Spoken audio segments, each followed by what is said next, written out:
Hello students, मैं अश्विनी कुमार आपका अपना YouTube channel UP board online education पर स्वागत करता हूं।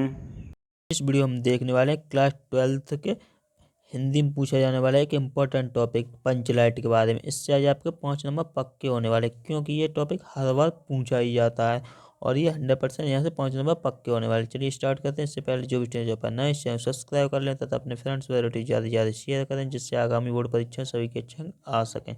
चलिए हम देख लेते हैं क्वेश्चन कैसे पूछा जाएगा तथा आंसर क्या लिखना होगा आपको पंचलाइट के बारे में।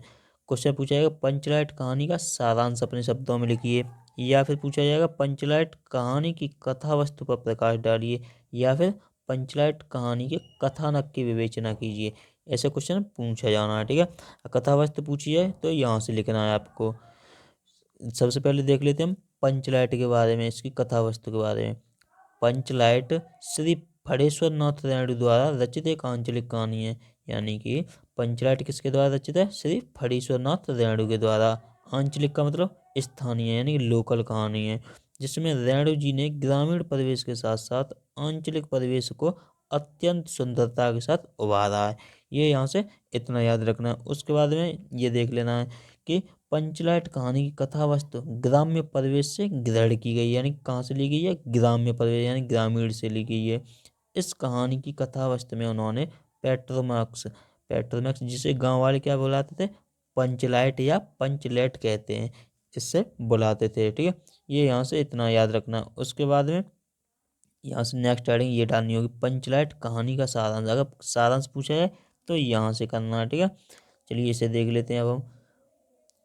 रामनवमी के मेले में इस बार महतर टोली के पंचों ने एक पेट्रोमैक्स खरीदा, ठीक है। इस कहानी को रोचकता के साथ सुनना है, क्योंकि अगर आप इसे अच्छे ढंग से सुनेंगे तो आपको रटने की जरूरत नहीं पड़ेगी, और अगर ध्यान से नहीं सुना तो इसे रटना पड़ेगा, ठीक है। चलो एक दो बार लीड लगा के इसे आराम से सुन लेना है, ठीक है।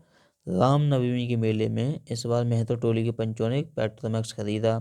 इस पेट्रोमैक्स को गांव वाले पंचलेट कहकर पुकारते थे। पंचलेट खरीदने के बाद जो 10 रुपए बच गए थे, उनसे पूजा की सामग्री भी खरीदी गई। सबको पंचलेट आने की प्रसन्नता थी।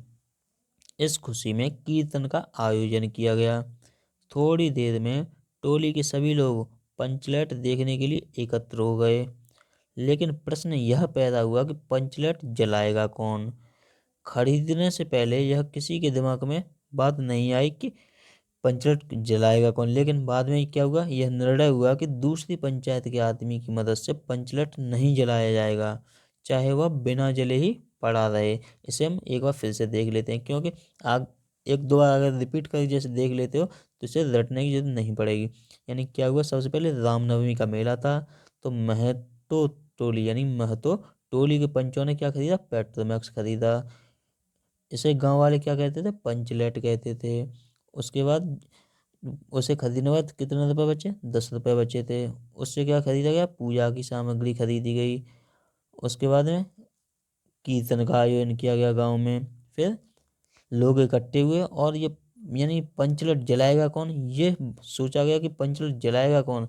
तो ये बात पहले किसी के दिमाग में नहीं आई थी, लेकिन बाद में यह निर्णय हुआ कि किसी दूसरी पंचायत के आदमी से की मदद से ये पंचलेट नहीं जलाया जाएगा। ये यहाँ से इतना इम्पोर्टेंट था, ठीक है। आगे देख लीजिए अब।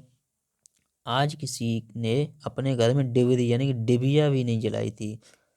पंचलेट के न जलने से पंचों के चेहरे उतर गए। राजपूत टोली के लोग उनका मजाक बनाने लगे, लेकिन सबने धैर्यपूर्वक उस मजाक को सहन किया। वहां पर गुलरी काकी की बेटी मुन्नरी बैठी थी। ये यहाँ से याद रखना है, ठीक है। कौन बैठी थी? गुलरी काकी की बेटी मुन्नरी बैठी थी।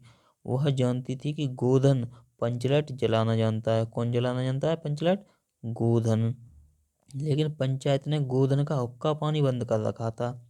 मुन्नरी गोधन से प्रेम करती थी, ठीक है। मुन्नरी गोधन से प्रेम करती थी। उसने अपनी बात अपनी सहेली कनेली को बताई। ये यहाँ से फिर से देख लीजिए एक बार।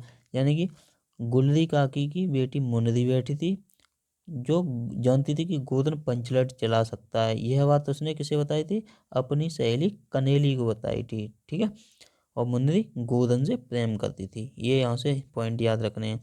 कनेली ने यह सूचना सरदार तक पहुंचा दी। कि गोधन पंचलेट जलाना जानता है। सभी पंच सोच विचार में पड़ गए कि गोधन को बुलाया जाए या नहीं बुलाया जाए। अंत में उसे बुलाने का निर्णय लिया गया। सरदार ने छड़ीदार को भेजा, लेकिन छड़ीदार के कहने से गोधन पंचलेट जलाने के लिए नहीं आया। आखिर गुलरी काकी गोधन के झोंपड़े में गई और उसे मनाकर ले आई। ठीक है, कौन ले आई? गुलरी काकी। गोधन ने पंचलेट में तेल भरा तथा गोधन ने पूछा, यानी तभी गोधन ने पूछा कि स्पिरिट कहाँ है, स्पिरिट कहाँ है। स्पिरिट का नाम सुनकर सभी लोग उदास हो गए, लेकिन गोधन ने अपनी होशियारी से गरी के तेल की सहायता से ही पंचलेट जला दिया। एक बार फिर से देख लीजिए, किसकी सहायता से जला दिया? अपनी होशियारी से गरी के तेल की सहायता से पंचलेट जला दिया। पंचलेट के जलने पर सभी लोगों में प्रसन्नता की लहर दौड़ गई। लोगों का दिल का मैल दूर हो गया।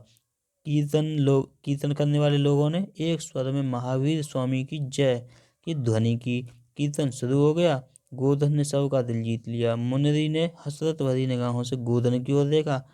सरदार ने गोधन को बहुत प्यार से अपने पास बुलाकर कहा, तुमने जात की इज्जत रखी है, तुम्हारा 7 खून माफ। खूब गाओ सलीमा का गाना। यानी कि जो उस पर जो दंड लगा था वो सब माफ कर दिया और उसका 7 गुण माफ, यानी कि जो भी सजा थी उसकी वो बरी कर दी गई उसकी।